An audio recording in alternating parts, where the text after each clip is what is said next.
ओम प्रकाश भाई साहब, इस सुंदर कृष्णांजलि में उपस्थित प्यारे भाइयों बहनों, मंचासीन वरिष्ठजन, मेरे लिए बड़ा भावुक पल है क्योंकि इस कृष्णांजलि में मैंने बहुत सारे कार्यक्रम अटेंड किए हैं, आयोजित भी किए हैं। कभी चुनाव की ब्रीफिंग भी, सरकारी काम भी यहाँ पे किया है। कभी कहते हुए आंख में आंसू आता है, राजू श्रीवास्तव जी का बहुत ही सुंदर हास्य का कार्यक्रम भी देखा है, संगीत का कार्यक्रम भी देखा है। और आज लेकिन जब मैं आपके साथ उपस्थित हूँ तो मुझे लगता है मैं अपने जीवन का कृष्णांजलि का सबसे महत्वपूर्ण कार्यक्रम आज अटेंड कर रहा हूँ।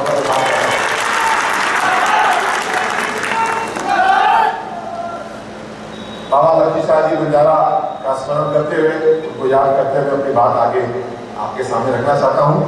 हमारे पंचासीन अत्यंत लोकप्रिय सांसद भाई सतीश गौतम जी, जिनके नेतृत्व में पूरा अलीगढ़ प्रगति कर रहा है, और जैसा अभी आपने अपने उद्बोधन में भी कहा, बंजारा समाज के लिए सतीश भाई साहब बहुत चिंतित है।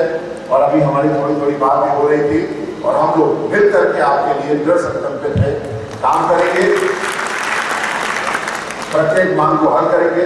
और इसके बारे में अभी और मैं बोलूंगा। हमारी जिला पंचायत अध्यक्षा बड़ी बहन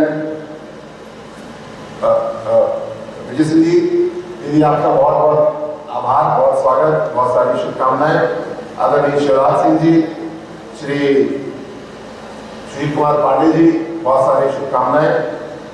बड़ी बहन राम सखी कटेरिया जी, बहन जी, जब मैं आपकी सेवा कर रहा था एसएसपी के रूप में, तो बहन जी सेवा कर रही थी जिला पंचायत अध्यक्ष के रूप में, और मेरे अनुरोध पे कहीं भी कोई विकास कार्य की जरूरत होती थी, हालांकि पुलिस का काम ये बिल्कुल नहीं था, लेकिन दीदी कभी कार्य नहीं करती थी, हमेशा सम्मान करती थी, आगे बढ़ती थी। आदरणीय स्वरूप सिंह बंजारा जी और हमारे भाई ओम प्रकाश जी, मैं चाहूंगा एक बार मेरी तरफ से, आप सबकी तरफ से बहुत जोरदार तालियां।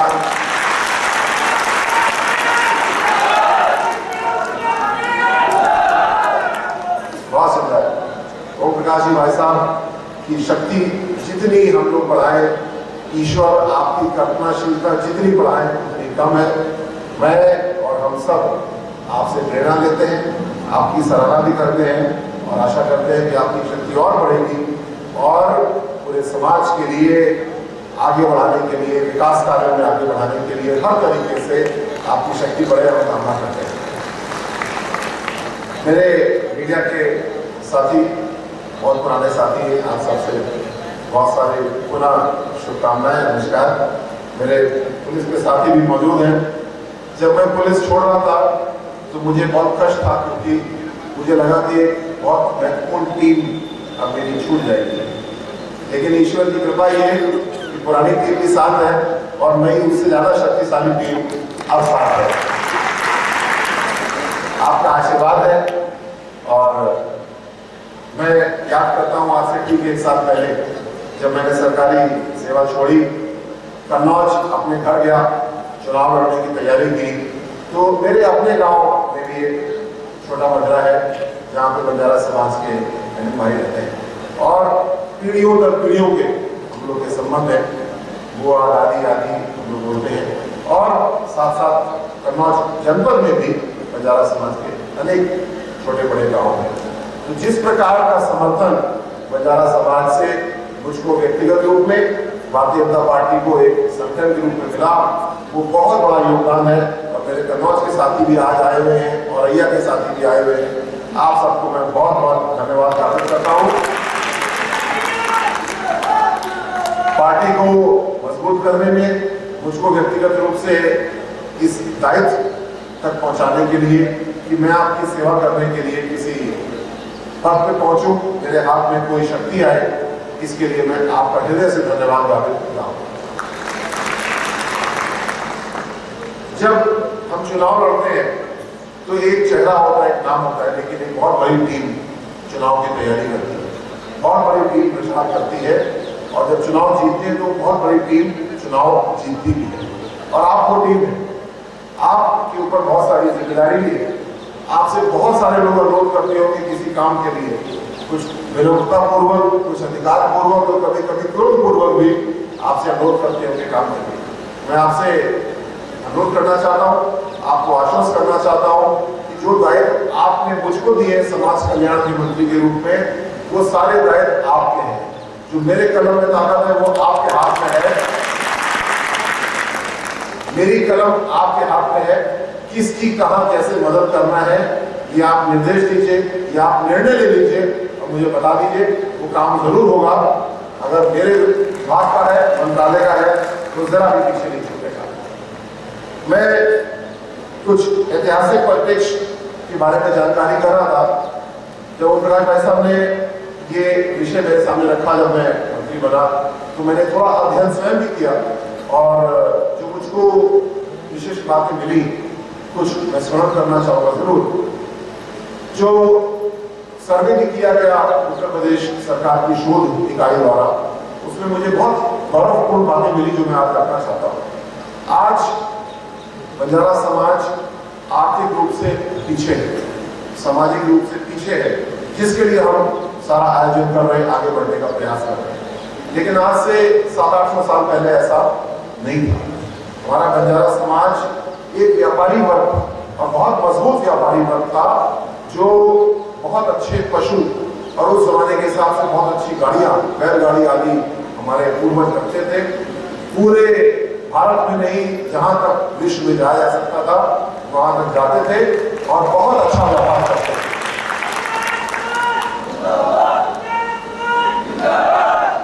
खासकर नमक का व्यापार आपने भी पढ़ा है, सुना है।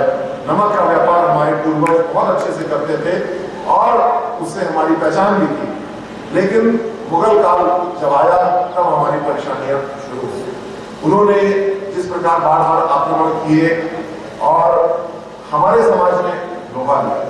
जब हमारे समाज ने लोहा लिया तो हम लोग ने कुर्बानी भी दी। कहीं पे हम जीते, कहीं पे हम नहीं जीते और कहीं पे हम लोग को नुकसान बहुत ज्यादा हुआ, जिसकी वजह से जो आर्थिक संपन्नता हमारी थी धीरे धीरे वो कम हो गई। और जब अंग्रेज का शासन आया तब हमारे ऊपर सबसे बड़ी हानि हुई, सबसे बड़ा अत्याचार हम लोग के ऊपर तब हुआ। हमारे लिए एक बहुत ही अपमानजनक नाम रख दिया गया, आपराधिक जनजाति, क्रिमिनल ट्राइब। केवल बंजारा समाज नहीं, और भी ऐसी कई जनजातियों के कई समूह के लिए अंग्रेजों ने ऐसा नाम रखा। उनके लिए क्रिमिनल कौन था? उनके लिए अपराधी क्रिमिनल वो था जो अंग्रेज के शासन के खिलाफ आवाज उठाए, जो अंग्रेज के शासन के खिलाफ तलवार उठाए और कार्रवाई करे, वो उनके लिए अपराधी था। और आज उन्होंने हमको अपराधी कहा, हम इस बात का गौरव महसूस करते हैं। हमने अंग्रेज के खिलाफ इतनी लड़ाई लड़ी कि उन्होंने हमारे लिए कानून बनाया, लेकिन उसके जरिए भी वो हमको दबा नहीं पाए। हम फिर भी अपने संघर्ष को जारी रखते हैं। जब देश आजाद हुआ, बाबा साहब अम्बेडकर को जिम्मेदारी दी गई संविधान भारत का लिखने की, नए कानून बनाने की। बाबा साहब ने एक कानून बनवाया जिसमें कि सबसे पहले ये क्रिमिनल ट्राइब्स एक्ट को खत्म किया गया और डीनोटिफाई कर दिया गया, मतलब इस कानून को ये समाप्त किया गया और हमको आजादी मिली। लेकिन तब तक हमारी सामाजिक पिछड़ेपन की स्थिति, गरीबी की स्थिति ऐसी बिगड़ चुकी थी कि हमको आगे बढ़ने के लिए बहुत मदद चाहिए। हमें से बहुत से बहन भाई हैं जो बिना किसी प्रकार के आरक्षण के, बिना किसी प्रकार की सरकारी मदद के आगे बढ़े हैं और अपने परिवार का नाम रोशन कर रहे हैं, पूरे समाज का नाम रोशन कर रहे हैं। लेकिन हम अपने से बहुत से ऐसे बहन भाई हैं जो हमसे पीछे हैं, उनको हमको मजबूती से हाथ पकड़ना है और आगे बढ़ाना है। और योगी जी, भारतीय जनता पार्टी की सरकार, सबका साथ सबका विकास, ये केवल हमारा नारा नहीं है, ये हमारी कथनी है, ये हमारी करनी है, ये हमारी सोच है। क्योंकि सबका साथ है इसीलिए सबका विकास है। केवल विकास हो जाए और साथ पीछे छूट जाए, ये भारतीय जनता पार्टी की नीति नहीं है। हम लोग को मिल करके काम करना है। जो बात आपने कही उसके बारे में मैं कुछ कहना चाहूंगा, जो मांग अभी आई उसके बारे में कुछ कहना चाहूंगा। लेकिन मुझे एक बात बताते हुए बहुत खुशी होती है। मैं बंजारा समाज का सर्वे रिपोर्ट पढ़ रहा था, तो उसमें बहुत सारी बातें ऐसी लिखी थी जिससे दुख होता था कि शिक्षा में, सरकारी सेवा में हम लोग बहुत पीछे हैं, हमारा प्रतिनिधित्व बहुत कम है, ना के बराबर है। लेकिन एक बहुत अच्छी बात लिखी थी कि हमारे बच्चों का स्वास्थ्य बहुत अच्छा पाया गया, क्योंकि बंजारा समाज में बच्चों को अच्छा लालन पालन करना, अच्छा भोजन देना, अच्छा दूध देना, ये हमारी परंपरा है और हमारे बच्चे स्वस्थ पड़े। इसके लिए सभी को बहुत बधाई देता हूँ। ये खुशी की बात है, संतुष्टि की बात है, क्योंकि अगर हम शरीर से मजबूत हैं तभी हम अपनी मदद कर सकते हैं, किसी और की मदद कर सकते हैं। अगर हम कुपोषण का शिकार है, अगर हम बीमारियों का शिकार हैं, तो हम उसमें ना अपनी मदद कर पाएंगे ना दूसरे की मदद कर पाएंगे। मोदी जी ने एक बहुत ही अच्छा नाम दिया है अगले 25 साल का। क्या नाम दिया है? अमृत काल। और इस अमृत काल में क्या होने वाला है, इसके ऊपर हम लोग को सोचना है, चर्चा करना है। जो बातें हम लोग यहाँ पे अभी डिस्कस कर रहे हैं, चर्चा हो रही है, वो यही है कि 75 साल में बहुत कुछ तरक्की हुई, लेकिन बहुत सारी तरक्की अभी होना बाकी है। तो 25 साल में अमृत काल में हम लोग क्या करेंगे? सबसे बड़ी उपलब्धि ये है कि आज इस कृष्णांजलि में सर्व समाज के बहन भाई हम लोग यहाँ पे एकत्रित हैं, एक छत के नीचे बैठे हैं और बातचीत कर रहे हैं। क्या जब देश आजाद हुआ था तो क्या ऐसा संभव था? नहीं। यही यहाँ से आधा किलोमीटर दूर बन्ना देवी थाना है। बन्ना देवी के साथ में एक जमीन है जो क्रिमिनल ट्राइब एक्ट के तहत जमीन बनाई गई थी कि यहीं पे हमारे लोग रहेंगे और इससे बाहर जाएंगे तो उनके खिलाफ कार्रवाई की जाएगी, उनको जेल भेज दिया जाएगा। यहाँ से आधा किलोमीटर भी नहीं होगा एक कैंपिंग साइट, एक ऐसा स्थान है जो हमारे लिए बनाया गया। तो अगर आपसे पिंकर साहब की बात करें तो यहाँ पे सभा किसी और की हो रही होगी और हम लोग वहाँ पे अपने छोटे छोटे झोपड़ी में बैठे होंगे। ये हमारी स्थिति 75 साल पहले थी, मैं व्यक्तिगत जानता हूँ उस चीज को। लेकिन आज ये स्थिति बदली है। अब अगले 25 साल जो हमें काम करना है, उसके लिए जो आपकी मांग है मैं उसमें आऊंगा भी, लेकिन कुछ मूल सिद्धांत है। हम लोग को विकास कार्यों में अपना हक मांगना है। हमको देखना है कि हमें सम्मान कैसे मिले, सहभागिता कैसे मिले। सबसे पहले संगठन में भारतीय जनता पार्टी, मैं तो बहुत नया हूँ, 1 साल मेरा वहां पर हुआ है, लेकिन मुझे देख करके, अनुभव करके इस बात की बड़ी खुशी होती है कि भारतीय जनता पार्टी में जब भी कोई निर्णय होता है तो हमेशा एक समिति बनाई जाती है और उस समिति में सर्व समाज का प्रतिनिधित्व होता है और तभी वो निर्णय लिया जाता है। तो भागीदारी भारतीय जनता पार्टी के डीएनए में है, हमारे खून में है और हमारे काम, सारे क्रियाकलाप इस प्रकार होते हैं। आने वाले समय में संगठन में बहुत सारे परिवर्तन हो रहे हैं, तो आप देखेंगे, आपको खुशी होगी, मुझको भी खुशी होगी कि संगठन में प्रतिनिधित्व उसी प्रकार बरकरार रहेगा और बढ़ेगा और हम सब मिलकर के संगठन को मजबूत करेंगे। इसी प्रकार सरकार में अनुसूचित जाति जनजाति आयोग है, आदरणीय ओम प्रकाश भाई साहब को पिछले कुछ समय उसमें अपना योगदान करने का मौका मिला, आगे उनको मिलेगा, अन्य बहनों भाइयों को मिलेगा। और यद्यपि बंजारा समाज एक छोटा समाज है, संख्या में हम कम है, लेकिन हमारा महत्व बहुत है और सरकार में इस प्रकार के आयोग में आपका प्रतिनिधित्व भी होगा, आपकी भागीदारी भी होगी और आपका बहुत सक्रिय योगदान होगा, ये मैं आपको वादा करता हूँ। जो बड़ी मांगे अभी आई, सबसे पहले अनुसूचित जनजाति के रूप में हमको चिन्हित किया जाए। इसके संबंध में योगी जी के निर्देश पे एक सर्वे हुआ सबसे पहले, जो कानून की मांग है, और उस सर्वे में, उस स्टडी में, परीक्षण में ये पाया गया कि जो जनजाति की विशिष्टताएं हैं वो सभी बंजारा समाज में पाई जाती हैं। और उत्तर प्रदेश सरकार ने ये निर्णय लिया कि उत्तर प्रदेश में बंजारा समाज को जनजाति में होना चाहिए और इसकी संस्तुति केंद्र सरकार के पास जा चुकी है। केंद्र सरकार की जो प्रक्रिया है मैं थोड़ा समझा दूं, क्योंकि हम लोग के लिए बड़ा महत्वपूर्ण विषय है। सबसे पहले जनजाति कल्याण मंत्रालय में ये विषय जाता है, जो गया, और उसके बाद में गृह मंत्रालय की संस्था है RGI, registrar general of India. ये संस्था ऐसी है जो पूरे भारत के जाति जनजाति आदि का हिसाब रखती है, गिनती करती है और योजनाओं का समन्वय भी करती है। तो तो हमारा प्रस्ताव इस समय registrar general of India RGI के पास में पहुंच चुका है। आदरणीय ओम प्रकाश जी और मैं, हम दोनों मिलकर रजिस्ट्रार जनरल है। उत्तर प्रदेश के कैडर के ही IAS अधिकारी मेरे मित्र भी हैं, उनसे हम लोग जाके दो बार मिले हैं और उन्होंने बहुत तेज प्रक्रिया की है जिससे कि जल्द से जल्द ये निर्णय हो और हम लोग जल्दी ही अपने बहुत ही प्रभावी गृह मंत्री जी के निर्देशन में बड़े बड़े परिवर्तन हुए हैं। बंजारा समाज को जनजाति में लाना ये बड़ा परिवर्तन हमारे लिए है, लेकिन उनके लिए बहुत छोटी बात होगी। उनसे मिल करके अनुरोध करेंगे और हमारा पूरा प्रयास है कि अनुसूचित जनजाति के रूप में अतिशीघ्र हमको परिभाषित किया जाए, जिससे हमारे विकास का रास्ता खुले।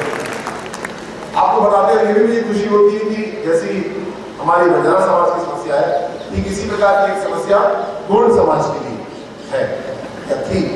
4 ऐसे जिले हैं जहाँ पे गोंड समाज के बहन भाई निवास करते हैं, लेकिन उनको अनुसूचित जनजाति के रूप में चिन्हित नहीं किया जाता।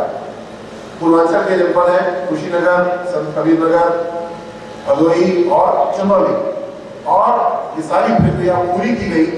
2 साल लगे इसमें और अभी राष्ट्रपति जी का उस पर आदेश हो गया है। उत्तर प्रदेश सरकार से पत्र जारी हो गया है और इन 4 जनपदों में गोंड जाति को जनजाति के रूप में परिभाषित किया गया है। तो काम हो रहे हैं, ये मैं इसलिए बता रहा हूँ जिस प्रकार आपकी मांग है, हमारे और बहन भाइयों के समूह की मांग है, उसको योगी जी ने, मोदी जी ने पूरा किया है। मुझे पूरी आशा है कि जल्दी हम लोग आपका भी सम्मान करेंगे, आपके भी विकास का, सहभागिता का रास्ता मजबूत करेंगे, आगे बढ़ेंगे। दूसरी बात, राजस्व ग्राम होने चाहिए। बिल्कुल मैं सहमत हूँ। जहाँ पे बड़े बड़े ग्राम हैं, हमारा मजरा ग्राम से बाहर है, विकास से पीछे छूटा है, क्योंकि हम अनुसूचित जाति के रूप में भी परिभाषित नहीं हो रहे, जनजाति के रूप में परिभाषित भी नहीं हो रहे, तो विकास में हम लोग पीछे छूट जा रहे हैं। जब ये राजस्व ग्राम अलग होगा, ग्राम प्रधान का चुनाव अलग होगा, प्रधान इस मजरे का छोटा या बड़ा मुद्दा जैसा भी होगा या होगी, तो निश्चित रूप से हम लोग विकास की गति को और तेज कर पाएंगे।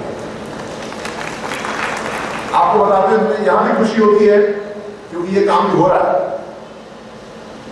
योगी जी जिस प्रकार आपके लिए चिंतित हैं, इसी प्रकार नेपाल की तराई में जो जनजातियां रहती हैं उनके लिए बहुत चिंतित है। थारू नाम की एक जनजाति है, उत्तर प्रदेश में जनसंख्या के हिसाब से काफी बड़ी जनजाति है और नेपाल की तराई के जनपदों में उनका निवास है। ठीक यही समस्या उनकी है। वहां पे जंगल में वन ग्राम कहलाते हैं वो थे और वन ग्राम के कारण उनको बहुत सारी सुविधाएं नहीं मिल पाती। तो अभी हाल में योगी जी के विशेष प्रयास से 4 ऐसे वन ग्रामों को राजस्व ग्राम बनाया गया है, जिससे कि उनका विकास का रास्ता तेज हो। और ये समझिएगा, वन ग्राम को राजस्व ग्राम बनाना बहुत मुश्किल काम है, बनस्पत इसके कि एक राजस्व ग्राम को काट करके एक और राजस्व ग्राम बनाया जाए। पर ये योगी जी की बुलडोजर वाली शक्ति है। बुलडोजर वाली शक्ति केवल घर गिराने के लिए है, बुलडोजर वाली शक्ति बनाने के लिए है, विकास की भी है, ग्राम विकास बनाने की भी है और उस गांव में सड़क बनाने की भी है, बांध बनाने की भी है, एयरपोर्ट बनाने की है। योगी जी की बुलडोजर की शक्ति भी है और शक्ति भी है, जिसका परिणाम हमने अभी देखा। प्रयागराज में उत्तर प्रदेश सरकार को, योगी जी को चुनौती देने के लिए एक घटना एक माफिया ने वहां पे की।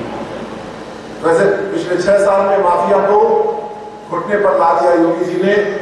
जो माफिया जीपों से बंदूकें निकाल करके बाहर घूमते थे, आज व्हील चेयर पे बैठे हुए हैं। लेकिन फिर भी किसी के मन में शायद ऐसा भ्रम आया कि मैं फिर ऐसा कुछ कर सकता हूं और प्रयागराज में एक घटना हुई। दोनों ही पक्ष समाजवादी पार्टी के हैं। समाजवादी पार्टी जिसने हमेशा अपराधियों को बढ़ावा दिया, माफिया को बढ़ावा दिया और अतीक अहमद उनका एक नेता माफिया, उसके गुर्गों ने, उसके भाई ने, उसके निर्देश पे, उसके साजिश पे बेटों ने एक घटना की।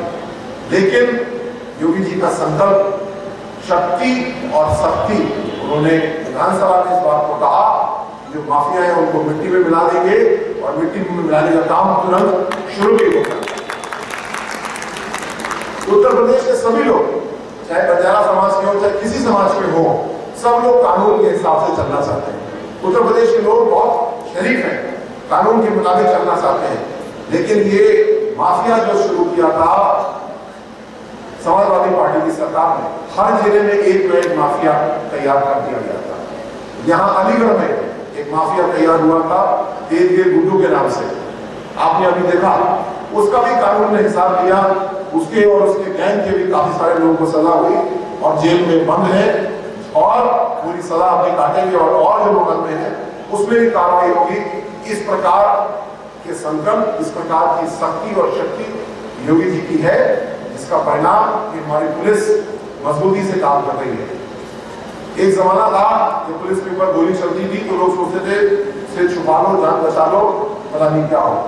लेकिन आज जब गोली पुलिस के ऊपर चलती है तो हमारे पुलिस वाले भी प्रशिक्षित है, बहादुर है, बहादुरी से गोली का जवाब गोली से देते हैं, कायरों की तरह सिर छुपाकर के गोली का जवाब नहीं देते। मैं अपने पुलिसकर्मी साथियों को बधाई देना चाहता हूँ, आपकी वजह से आज इन 6 साल में उत्तर प्रदेश की कानून व्यवस्था मजबूत हुई है। यही पुलिस थी, यही कानून था, लेकिन जो मुख्यमंत्री थे अखिलेश यादव, उनका यह संकल्प नहीं था कि कानून का राज स्थापित किया जाए। और आज जो कानून का राज स्थापित हुआ है, इससे छेड़छाड़ करने का जो प्रयास प्रयागराज में हुआ, ये सभी माफिया के लिए सबक रहेगा कि अगर किसी ने ऐसी चेष्टा की तो माफिया को मिट्टी में मिलाया जा चुका है, अगर फिर से उठाओगे तो कुचल दिया जाएगा, समूल नष्ट कर दिया जाएगा, ऐसा काम होगा। मैं आपसे विनम्रतापूर्वक अनुरोध करना चाहता हूं, जो संघर्ष आपका है वो संघर्ष अब मेरा भी है। हम लोग मिलकर के इस संघर्ष को पूरा करेंगे। जनजाति के रूप में परिभाषित होना, इसमें जितना काम राज्य सरकार कर सकती थी वो पूरा हो गया है और अब केंद्र सरकार का काम है। हमारे सांसद जी सतीश भाई साहब बैठे हैं, सतीश भाई साहब, ओम प्रकाश भाई साहब, हम लोग सब लोग मिल करके इस काम को करेंगे। बड़ा काम है लेकिन होगा, निश्चित रूप से होगा। जैसा आपका संकल्प है, आपकी ऊर्जा है, निश्चित रूप से पूरा होगा। मैं आपसे ये भी अनुरोध करना चाहता हूँ कि आने वाले समय में हम लोग को ये जरूर देखना है कि किस तरीके से हम लोग और मजबूती लाए अपने समाज में, मतलब सर्व समाज में। जो बात मैंने कही थी आज से 75 साल पहले अगर कृष्णांजलि रही होती तो यहाँ पे हम और आप ना होते, हम और आप बन्ना देवी थाने के पीछे हाजिरी रजिस्टर में हमका लगा रहे होते। ये 75 साल में जो परिवर्तन हुआ है, इसको और आगे बढ़ना है। सबका साथ, सबका विकास, क्योंकि साथ है इसलिए विकास है। 35 लाख करोड़ रुपए का निवेश उत्तर प्रदेश में योगी जी लेकर के आए हैं। ये बहुत बड़ा अवसर है और केवल मैं युवाओं की बात नहीं कर रहा हूँ, जो 75 साल के 80 साल के भी हैं वो भी इसका फायदा उठा सकते हैं। इतना बड़ा निवेश उत्तर प्रदेश में हो रहा है। यही हमारे अलीगढ़ में डिफेंस कॉरिडोर, सेना की जो वस्तुएं होती हैं उनका निर्माण शुरू हो गया है। यही हमारे अलीगढ़ में तिरपुर का विश्वविद्यालय बन के तैयार हो रहा है। अभी मैं देख रहा था एक कंटेनर डिपो तैयार हो रहा है। फ्रेट कॉरिडोर यानी ट्रेन जाती है मालगाड़ी की, वो हमारे यहाँ से गुजरती है, जिसकी वजह से हमको लाभ मिल रहा है। जो व्यवस्था मोदी जी ने, योगी जी ने दिल्ली, नोएडा, अलीगढ़, मथुरा और कुछ आगरा तक दी है, ये अगले 50 साल में इस इलाके की तकदीर बिल्कुल बदलने वाला है। इसमें किसी के मन में कोई संशय नहीं होगा। जितनी व्यवस्थाएं दी गई है पूरी तरीके से ये बदलने वाला है, लेकिन हमको आपको इसका लाभ उठाना है। अवसर दिया है मोदी जी ने, योगी जी ने, लेकिन उसका लाभ हमको आपको उठाना है और उसमें सबसे महत्वपूर्ण है शिक्षा। मेरे कन्नौज में एक छोटी सी बस्ती है, घटियाना बस्ती उसको बोलते हैं। मैं चुनाव के बाद एक दिन घूम रहा था, आराम से सामान्य सा दिन था, तो मैंने देखा कि वहां पे बिजली नहीं आ रही है। शाम का समय था तो कुछ बहन भाई इकट्ठे हो गए, उन्होंने मुझे घेर लिया, बोले अब तुमको तब जाने देंगे जब हमारी बिजली छुड़वाओगे। तो मैंने फोन से बात की, पता चला बिजली का बिल नहीं है, कुछ कटा है, कुछ कटी आई, सब समस्या थी। तो बिजली वालों से मैंने अनुरोध किया कि आप इनकी बिजली अगले 1 घंटे में जोड़ दीजिए, लेकिन अपने बहनों से मैंने अनुरोध किया, बल्कि वादा लिया कि बिजली में जुड़वा रहा हूँ, लेकिन बच्चे स्कूल रोज जाएंगे हमारे, मैं इस शर्त पे आपकी बिजली जुड़वा रहा हूँ, बिल भी देना लेकिन इस पर जुड़वा रहा हूँ। और उसके बाद मैं दोबारा उस मामले में गया, बच्चों को स्कूल लेकर के गया। मुझे लगा कि शायद मुझे समझाना पड़ेगा माताओं को कि बच्चों को स्कूल भेजो, नहीं, मेरे कहने पर भी देर थी और 50-60 बच्चे और माताएं तुरंत स्कूल की ओर गए और पहुंचे वहां। लेकिन वहां पे मुझे देख करके एक कष्ट हुआ, स्कूल था लेकिन उसमें 50 और बच्चों के बैठने का स्थान नहीं था, क्योंकि जितना स्कूल था उतने बच्चे वहां पे आ गए थे। तो मैंने तुरंत रिकॉर्ड निर्णय लिया कि अपनी विधायक निधि से इस स्कूल को शेमकरी स्कूल कहलाता है, मैं यहाँ पे कमरा बनवाऊंगा, मजबूत करूंगा, क्योंकि हमारे बच्चे जब स्कूल में बैठने का स्थान नहीं है तो कैसे पढ़ाई कर पाएंगे। और वहां पे तुरंत टीचरों की संख्या भी बढ़वा दी है और उस स्कूल में नए कमरे बन रहे हैं, एक शेड बन रहा है, छोटी सी बिछनावली बन रही है जिसमें कि हमारे बच्चे पढ़ाई करेंगे। ये बड़ी महत्वपूर्ण बात है, इसलिए कह रहा हूँ क्योंकि जो भेदभाव है वो कई बार सिस्टम में आ जाता है। जहां पे हमारा गांव है, जहां पे हमारा मजरा है, उसके पास का स्कूल अच्छा है या नहीं है। सरकारी स्कूलों को अच्छा करने के लिए योगी जी ने ऑपरेशन कायाकल्प चलाया, हर स्कूल को बहुत सारा पैसा दिया, टीचरों की बहुत भारी पैमाने पे नियुक्ति की, जो रिक्तियां बची उसमें भी टीचर दिए जा रहे हैं, नए टीचर हमारे बच्चे आ रहे हैं, बहुत अच्छा काम कर रहे हैं। तो हमें अपने सरकारी स्कूलों को बहुत अच्छा करना है, लेकिन अगर आपके मजरे के नजदीक वाला स्कूल अच्छा नहीं है तो ये आपका अधिकार है कि आप अपने प्रधान को, अपने डीएसए को, अपने डीएम को, जनप्रतिनिधि को मुझको बताएं कि मेरा स्कूल अच्छा नहीं है।